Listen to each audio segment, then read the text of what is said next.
Hi, welcome to the Blended Homesteads video. This is our 2-week chick update. But before we get started, I would like to thank the West Virginia Food and Farm Coalition for coming and spending the morning with Eric as he gave them a tour of our homestead.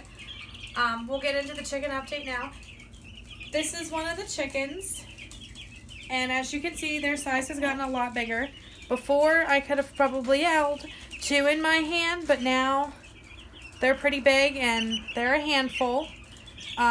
You can see their feathers are starting to come in, and it helps keep them warm. They'll be going outside in about 3 weeks for the to be out on pasture. If the weather's too cold, we won't put them out because their feathers won't grow as fast as their bodies do once they start eating and putting on more weight. We've also raised their food within the brooder here so that they're not scratching out what they don't want, because that is something they do. If they don't like it, they won't eat it, and if it goes down into the bedding, it just gets wasted. We've also raised the height of the waterer.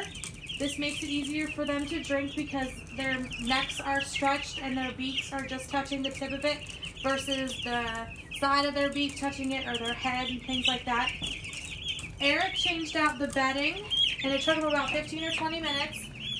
And when he switched it out, he composted the old bedding, and the new bedding he put down is from the cutting boards that he made, the sawdust. So he saved all that, and now that is their bedding in here.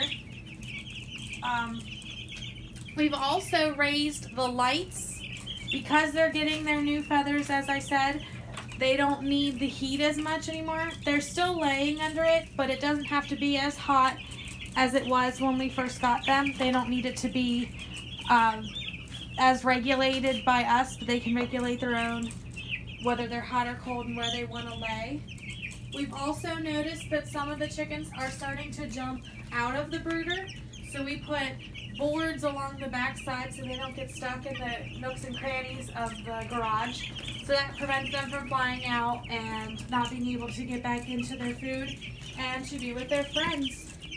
There's a couple in the back that are taking what's called a dust bath, and this is what helps keep them clean and the bugs off of them. This is something that our layers do also outside when there's dirt, instead of all this rain that we've been having. But that keeps them clean, and it's nice to have a thickness for the brooder so that they are able to do this. You don't want to have just a dusting of sawdust or anything in your brooder. You want to have enough that they are able to do that. We will post a video next week showing again how much they've grown and whether or not the weather's looking like we can put them outside or not.